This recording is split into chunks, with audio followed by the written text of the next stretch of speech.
Hey everyone, Ingrid here with another art journaling process video, and again I am playing with my Daniel Smith masking fluid. I'm really liking this applicator, and it's just a lot of fun, and somehow it makes drawing so much easier.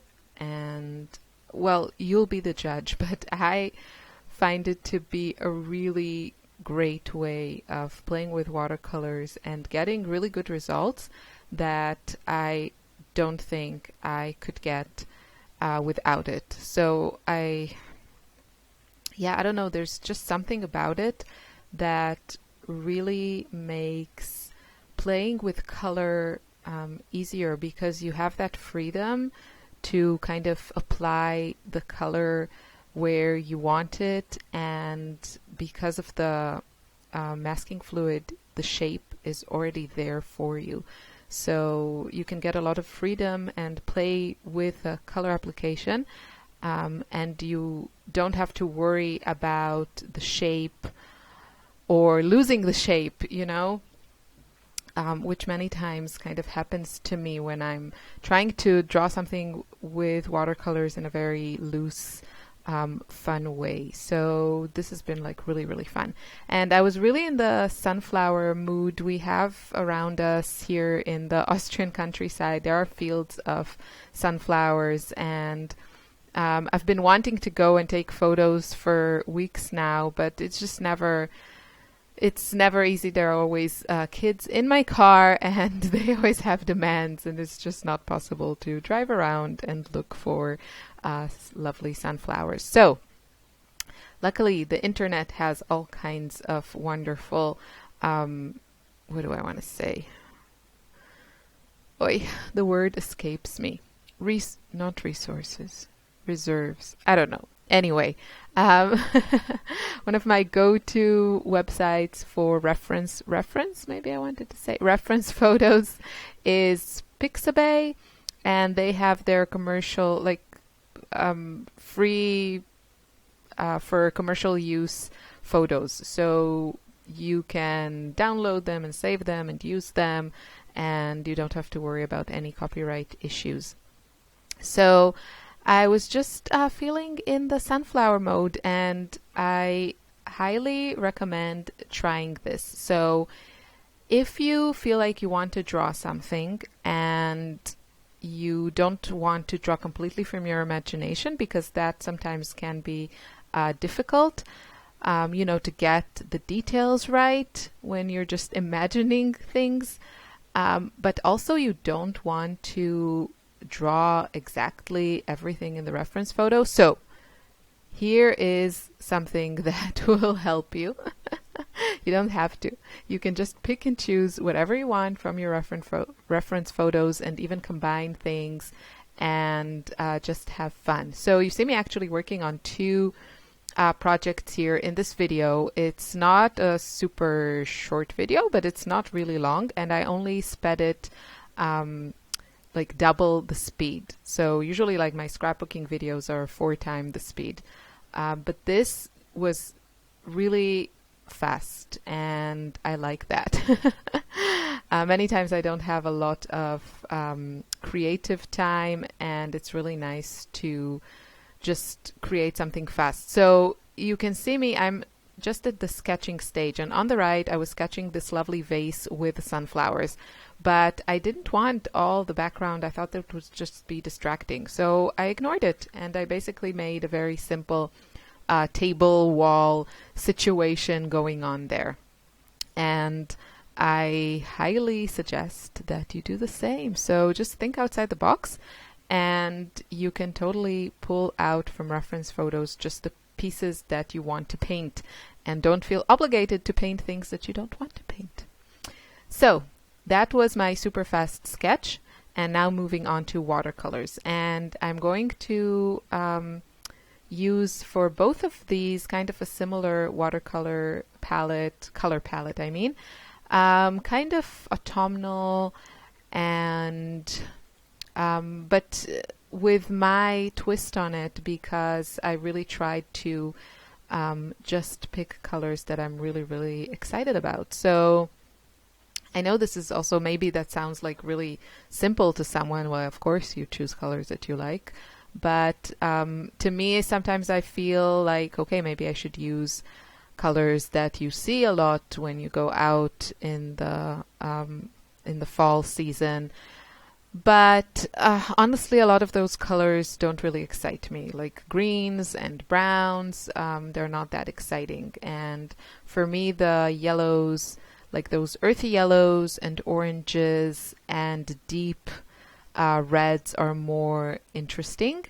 So I'm going to try and make my own decisions here. And I think it still keeps the general feel.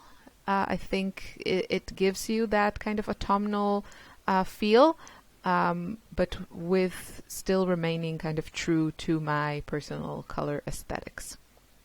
So just let me tell you which journals I'm working in.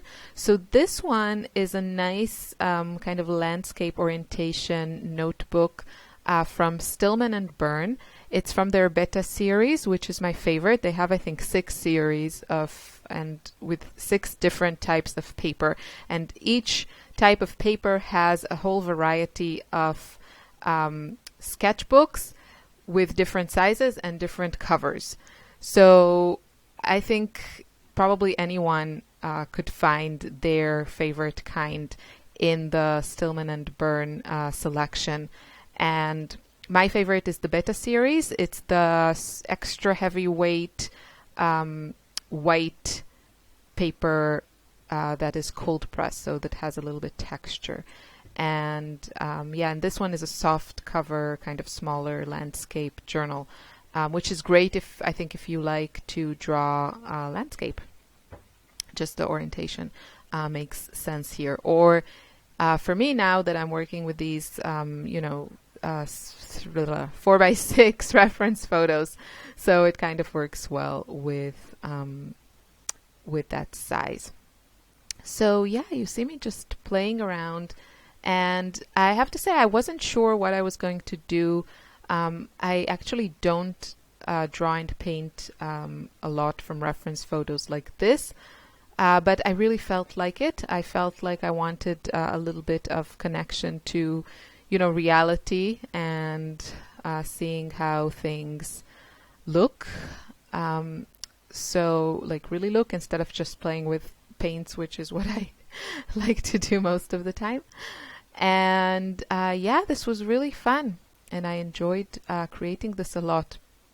And I definitely think with watercolors, less is more. Sometimes it's a little bit annoying because I want to play, but I look at what I have and I think, if I'll add something more to it, then I'll just, take away from it.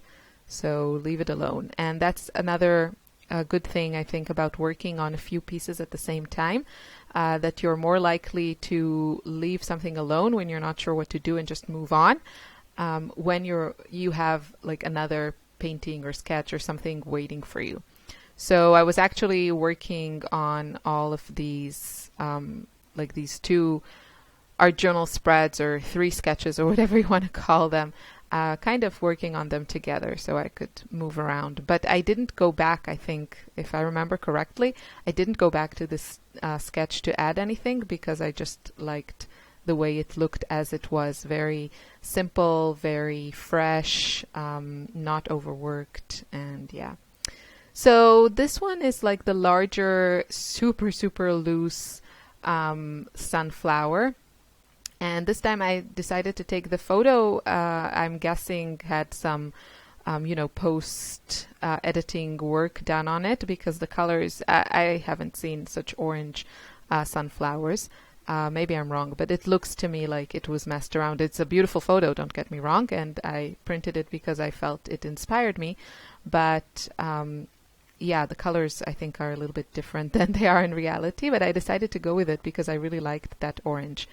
And what I didn't film, and sorry about that, is kind of how I finished my first layer. I added a lot of purple in the center, and then just, yeah, and then I put on some salt on it to get some texture and let it completely dry. And now I'm going back for my second layer, just adding some details and some definition. This one is probably my least favorite of the three, but I think it was really fun to kind of paint the same element in, you know, different settings, and yeah, just having fun with it. And the colors I really like. So I mostly used Sennelier Indian Yellow, which is just this lovely, you know, kind of warm yellow.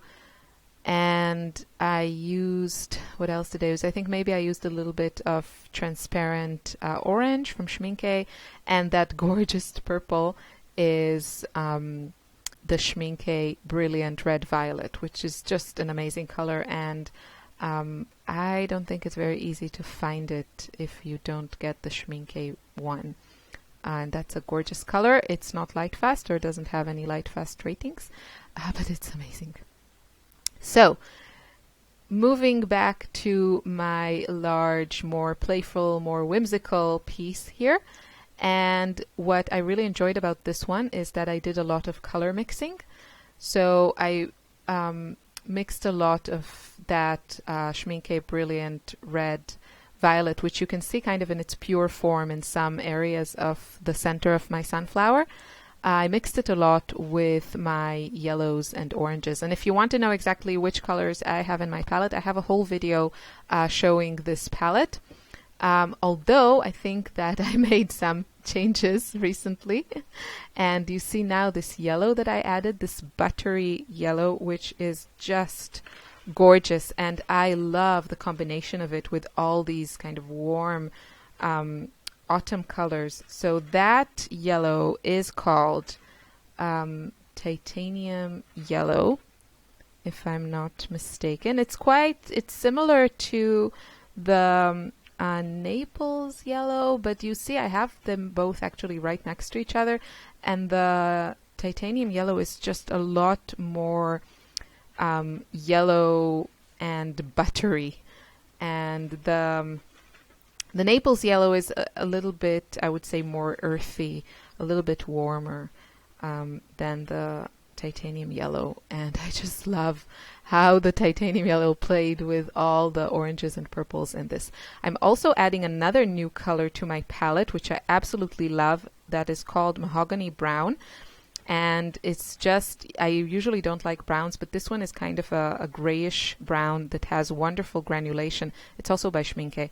And I didn't use it a lot in its pure form, but I mixed it to get some oranges. I mixed it with my yellows, and then I mixed it also with my Brilliant Red Violet to get more muted shades. You can see those at the top of my palette. So I wanted to add some, you know, a little bit cooler colors here. So I'm adding some, I think it was turquoise there that I mixed in, if I'm not mistaken, and into my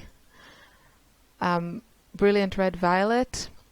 And yeah, now I'm just playing with all these mixtures. I didn't want to add completely new colors, so I think everything I'm adding will be mixed with colors that are already on my palette, and that helps. Already on my palette in this drawing, I mean, so one of the yellows or the oranges or those or that Brilliant Red Violet, and that keeps everything kind of harmonious. And I'm sorry that I'm not completely in frame there with my journal. I zoomed in from before and of course forgot to zoom out. Rookie mistake that I always seem to make. So I also added, I felt that, you know, if I drew already these leaves, then I should add some green, but I created it by using colors that I've used already. I didn't add a green, like a new green. And yeah, you can see this was super fast, super fun to make. Love these intense colors. And yeah, I'm gonna keep on playing.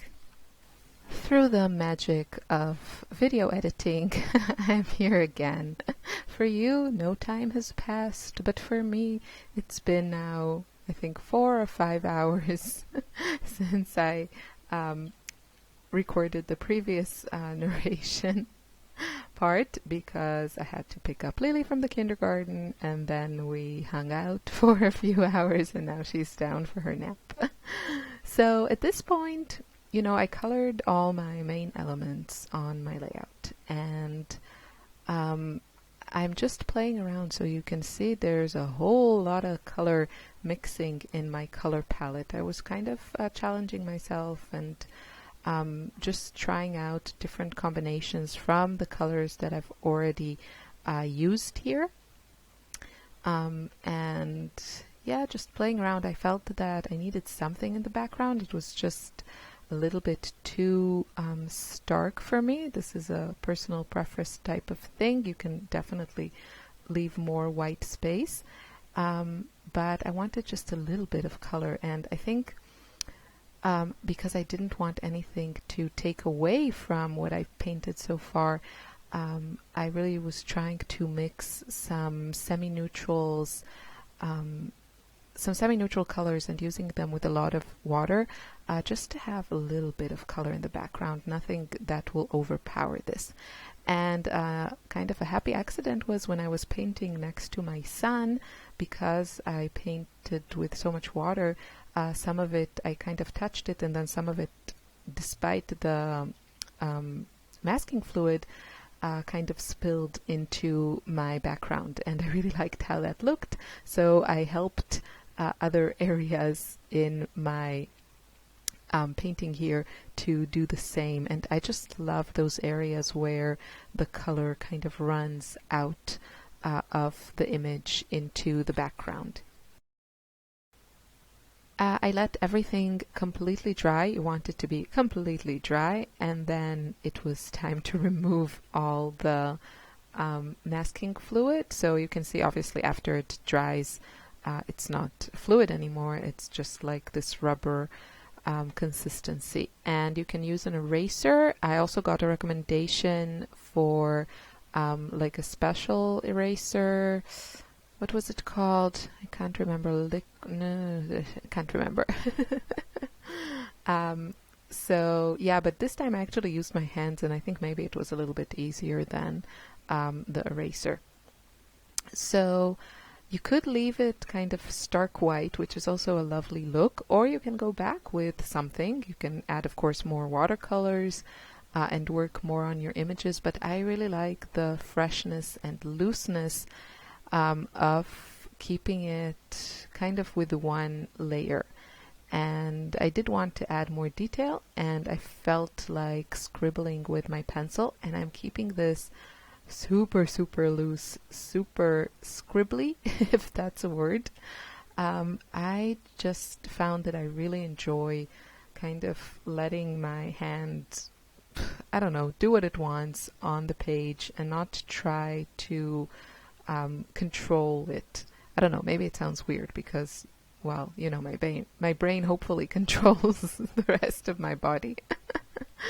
But I'm just, I don't know, this is, for me, is just a really great, I don't even know if I want to call it exercise. It's just the way I'm creating right now with all these scribbly lines and all these pencil lines. So here are some close-ups on my creations here. I hope you feel inspired to try something similar. Come and join Tanya and me in our Facebook group, and we can chat about all things crafty and pretty and watercolors and whatever. Thanks so much for watching. I wish you a lovely day. Bye.